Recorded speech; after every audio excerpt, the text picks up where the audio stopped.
மதுரை காமராஜர் பல்கலைக்கழக கல்லூரியைச் சார்ந்த கணினி அறிவியல் துறையினுடைய இணை பேராசிரியர் முனைவர் பி கபிலன் ஐயா அவர்களை தகவல் தொழில்நுட்பம் கணினி துறைகளில் தமிழ் எனும் தலைப்பில் கட்டுரை வழங்க அன்புடன் அழைக்கின்றேன்.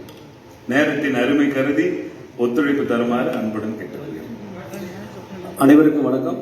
இது மிக முக்கியமான ஒரு நகர்வு. இது ஏன்னா இன்னைக்கு நம்ம 3 தமிழை பற்றி நிறைய கிட்டத்தட்ட ஒரு சுதந்திரத்திற்கு பின்பு நிறைய பேசிட்டோம், சுதந்திரத்திற்கு முன்பும் நிறைய பேசி நிறைய வேலைகளை செஞ்சிட்டோம். நம்ம இன்னைக்கு செம்மொழி வரிசையில் மிக முக்கியமான இடத்துல நம்ம வந்துட்டோம்.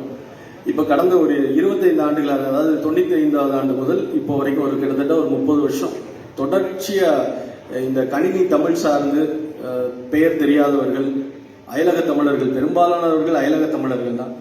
இந்த கனித்தமிழ் 4வது தமிழாக இருக்கக்கூடிய இந்த கனித்தமிழுக்காக பல்வேறு வேலைகளை செஞ்சிருக்கிறாங்க. 1-2 வேலை இல்லை, அவ்வளோ வேலைகளை செஞ்சிருக்கிறாங்க.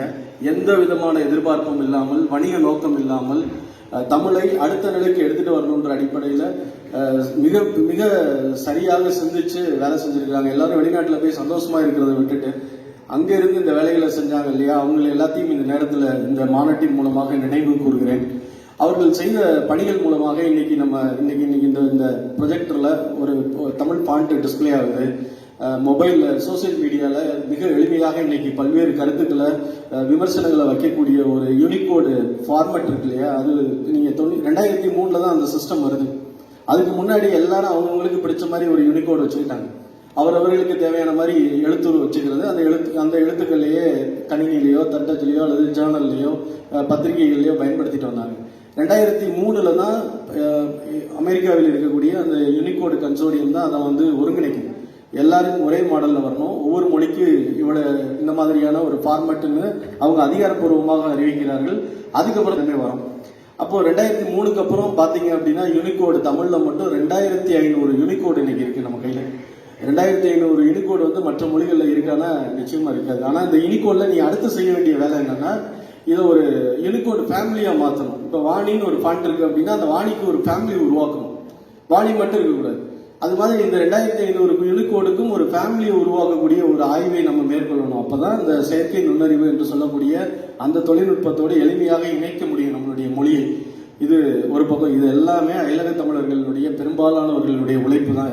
இது ஏன் நான் குறிப்பிட்டு சொல்லணும்னா, மதுரை திட்டம் அப்படின்னு சொல்லி ஒரு திட்டம், ப்ராஜெக்ட் மதுரைன்னு கிட்டத்தட்ட 1998 ஆரம்பிச்சது. ஆயிரக்கணக்கான நூல்களை தன்னார்வலர்களாக ஒருங்கிணைந்து ஒரு 140 பேர் சேர்ந்து ஒரு டிஜிட்டல் லைப்ரரி மின்னூல் உருவாக்கம் பண்ணியிருக்கிறாங்க. அது ரொம்ப இவ்வளவு கஷ்டமான வேலை யோசிச்சு பாருங்க. இன்னைக்கு இப்ப பெரிய பிரச்சனையே என்ன அப்படின்னு கேட்டீங்கன்னா, எல்லா பல்கலைக்கழகங்களையும் ஆய்வுகள் மேற்கொள்ளப்படுது, டேட்டாலாம் இருக்கு, ஆனா அதை யாரும் வெளியில கொடுக்கறதே கிடையாது. இது எல்லாத்தையும் முதல்ல சேர்க்கணும். இது சேர்ந்தாதான் நீங்க அந்த லார்ஜ் லாங்குவேஜ் மாடலுக்குள்ள நம்ம போகவே முடியும். அவரவர்கள் அங்கங்க வச்சுக்கிட்டோம் அப்படின்னா அது நிச்சயமா நம்ம அடுத்த நிலைக்கு வர முடியாத ஒரு சிக்கலுக்கு வரும். என்னுடைய நினைவுக்கு சொல்றேன், இங்க ஒரு தந்தை பெரியார் அவர்கள் 86வது வயசுல இந்த பல்கலைக்கழகத்துக்கு வர்றாரு, கிண்டி பொறியியல் கல்லூரிக்கு. அப்போ ஃபர்ஸ்ட் கம்ப்யூட்டர் தமிழ்நாட்டில் வந்திருக்கு.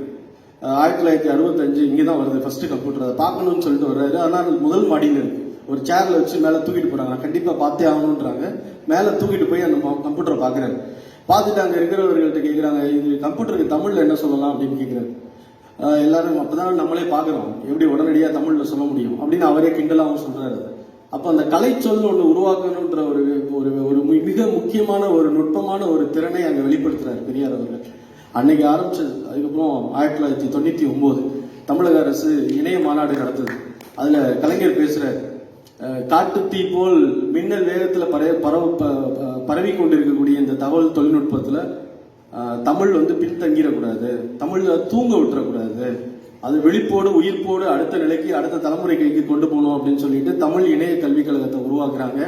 யூனிகோடு அந்த கன்சோர்டியத்துல அரசின் சார்பாக அதை முறையிடுறாங்க. ஏற்கனவே தன்னார்வலர்கள் ஒரு பக்கம் வேலை செய்யறாங்க, அதுக்கப்புறம் தான் அரசு வேலை செய்ய ஆரம்பிக்குது. இதெல்லாம் சேர்ந்து 2024 இன்னைக்கு கிட்டத்தட்ட நம்ம என்னென்ன வேலைகள்லாம் பண்ணியிருக்கோம் அப்படின்னு பாத்தீங்கன்னா, டைப்பிங் டூல், தட்டச்சு பண்ணக்கூடிய typing tool 55 tool approved tool, translation, அதாவது மலையாளத்தை நீங்க தமிழ்ல வாசிக்க முடியும், அது மாதிரியான ஒரு தொழில் மின்பொருள் பண்ணியிருக்கிறது 9 மின்பொருள் பண்ணியிருக்கிறோம். என்கோடிங் கன்வெர்டர் 9 பண்ணியிருக்கிறோம். உரை, அதாவது text to speech converter 48 software பண்ணியிருக்கிறோம். நம்ம ஸ்பீச் டு டெக்ஸ்ட் கன்வெர்டர் 8 பண்ணியிருக்கிறோம். அதுக்கப்புறம் ஒளி எழுத்துணர்தல், அதாவது ஆப்டிகல் கேரக்டர் ரெகனைசேஷன் வந்து 13 டூல் பண்ணியிருக்கிறோம். தமிழ் ஸ்பெல் செக்கர் 11 இருக்கு, டிரான்ஸ்லேஷன் 14 இருக்கு, வேர்ட் அனலைசர் 19 இருக்கு, யூனிகோட் ஃபாண்ட் 2500 இருக்கு. இதெல்லாம் இப்போ நம்மகிட்ட இருக்கு. இது வரைக்கும் நம்ம வேலை செஞ்சதுக்கு நாம இப்போ அனுபவிக்கிறோம். அது எல்லாத்தையும் நெட்ல இன்டர்நெட்ல பாக்குறோம். அது இன்னும் குறிப்பிட்டு சொல்லணும்னா இன்னைக்கு விக்கிபீடியால 1,00,000 இன்னைக்கு அதாவது நேற்று 11/7 தேதிப்படி 1,66,936 தமிழ் கட்டுரை இன்னைக்கு வந்து இணையத்தில் இருக்கு, விக்கிபீடியா தமிழ்ல. ஹிந்தி வந்து 1,63,099. கிட்டத்தட்ட 4,000 கட்டுரைகள் நம்ம முன்னாடி இருக்கும். அதிக அளவு பேசக்கூடிய மொழி பேசக்கூடிய ஹிந்தி பேசக்கூடியவர்கள் அல்லது மிகப்பெரிய ஒரு அரசினுடைய பின்புலத்தில் இயங்கக்கூடிய ஒரு மொழி நம்மளோட பின்தங்கி தான் இருக்கு. ஆனா நம்ம 1,00,000 கிட்டத்தட்ட ஒரு 4,000 கட்டுரைகள் முன்னோக்கி போறோம். அப்போ இதெல்லாம் யாரு செஞ்சது? இதெல்லாம் பாத்தீங்கன்னா இவர்கள் நம்ம இப்போ கொஞ்ச நேரத்துக்கு முன்னாடி சொன்ன அந்த சாஃப்ட்வேர் இருக்கு இல்லையா, அது இல்லைன்னா நாம செஞ்சிருக்க முடியாது. இதெல்லாம் தன்னார்வலர்களும் இப்பொழுது தற்போது பல்கலைக்கழகங்களும் அரசும் இணைந்து வேலை செஞ்சுட்டு இருக்கு. இதெல்லாம் முடிச்சிட்டோம். இப்ப இந்த தமிழை கலைஞர் சொன்ன மாதிரி அடுத்த தலைமுறை கையில எப்படி கொடுக்கறது? ஆர்டிபிஷியல் இன்டெலிஜென்ஸ் கையில நீங்க கொடுத்தாதான் அது அவங்க கைக்கு போகும். இப்போ ஒரு சின்ன உதாரணம் சொல்றேனே, சிலப்பதிகாரம் வந்து 3ஆம் நூற்றாண்டு ஒரு வணிக காப்பியம். அது கண்ணகி கோவலன் பிரச்சனைய மன்னன்ட்ட போறாங்க, அது ஒரு இஷ்யூ ஆயிடுது, கோவலன் கொல்லப்படுறாரு, கண்ணகி கோச்சிட்டு போறாங்க, மதுரையை எரிச்சிட்டு போறாங்க. இந்த விஷயத்தை நான் ஒரு அடுத்து என்னுடைய குழந்தைக்கு இந்த கதை சொல்றேன் நான். அது ஆனா அது ஏஐ சார்ந்த குழந்தையா இருக்கு. அது உடனே அதெல்லாம் உள்ளீடு கொடுக்கும், எந்த நூற்றாண்டு, என்ன காப்பியம், இது கருத்து என்ன, கதை என்ன அப்படின்னு கொடுக்கும். அது உடனே அங்கிட்ட வீடியோல ஓட ஆரம்பிச்சிடும் அந்த ஜென்ரேஷன். அது அது அந்த மொழி ஏஐ உணர்ந்து அந்த கதையை உள்வாங்கி சென்டிமெண்டல் அனாலிசிஸ், டீப் லேர்னிங் இதெல்லாம் பண்ணா மட்டும்தான் அந்த காப்பியத்தில் இருக்க கதை அப்படியே தெரியும். அதுல அந்த குழந்தைக்கு புரியும், இல்லைன்னா அது புரியாது. அப்போ இது வரைக்கும் நாம இந்த விக்கிபீடியால வச்சிருக்க டேட்டா, மின்னூர்ல இருக்க டேட்டா, இதை எல்லாத்தையும் ஒழுங்குபடுத்தி ஒரு புள்ளிக்குள்ள எல்லாத்தையும் எடுத்துட்டு வரணும். அதை எடுத்துட்டு வந்து எனக்கு முன்னாடி பேசின ஏஐ பேசினாங்க இல்லையா, அந்த மெஷின் லேர்னிங்ல இருந்து அனைத்து டூலையும் அந்த சென்டிமெண்டல் அனாலிசிஸ், டீப் லேர்னிங், இது எல்லாத்தையும் அந்த டேட்டாவோட உள் சேர்த்தால் மட்டும்தான் தமிழ் அடுத்த தலைமுறை கைக்கு சரியாக சென்றடையும். அப்படி இல்லைன்னா பின்தங்கிய மொழி. இன்னைக்கு நாம முடிச்சிட்டோம் ஒரு வேலையை, இன்னைக்கு எல்லாரும் சேர்ந்து முடிச்சு கொடுத்துட்டாங்க. இதோட நம்ம விட்டுறக்கூடாது. இது ஒரு தொடக்க புள்ளி தான். இன்னைக்கு தான் நம்ம ஆரம்பிக்கிறோம். இந்த மாநாடு அதற்கான தொடக்கம் தான் நினைக்கிறேன். இந்த மாநாட்டின் வழியாக இப்ப நாங்க மதுரை காமராஜர் பல்கலைக்கழக முன்னாள் மாணவர்கள் எல்லாம் சேர்ந்து ஒரு வேலை செய்யலாம்னு முடிவு பண்ணியிருக்கிறோம். எப்படி மதுரை ப்ராஜெக்ட் பண்ணாங்களோ அதே மாதிரி ஆர்டிபிஷியல் இன்டெலிஜென்ஸ்க்கு ஒரு இன்குபேஷன் சென்டர், எங்கெல்லாம் டேட்டா இருக்கோ எல்லாத்தையும் வாங்கி யாரெல்லாம் ஆர்வலர்கள் இருக்காங்களோ, மாணவர்கள் இருக்காங்களோ, ஆய்வாளர்கள் இருக்காங்களோ, மொழியியல் அறிஞர்கள் இருக்காங்களோ எல்லாரும் வந்து அந்த இன்குபேஷன் சென்டர்ல உட்கார்ந்து அடுத்த நிலைக்கு இதை எடுத்துட்டு போறதற்கான ஒரு வேலையை செய்யணும். அது முன்னாள் மதுரை காமராஜர் பல்கலைக்கழக முன்னாள் மாணவர்கள் எல்லாம் அந்த பணியை செய்வதற்கான வேலையை ஆரம்பிச்சிருக்கிறோம்.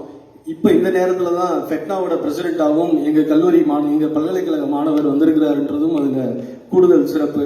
அதனால அவர்களுடைய உதவி, இருக்கக்கூடிய தமிழ் அறிஞர்களுடைய அனைவரையும் ஒருங்கிணைத்து தமிழை, கனித்தமிழை, 4ஆம் தமிழை அடுத்த நிலைக்கு எடுத்துச் செல்வோம் என்று கூறி எனக்கு வாய்ப்பளித்த சகோதரர் நம்மளுடைய ஒருங்கிணைப்பாளர் ஐயா VR சம்பத் சார் அவர்களுக்கு நன்றி கூறி விடைபெறுகிறேன். நன்றி.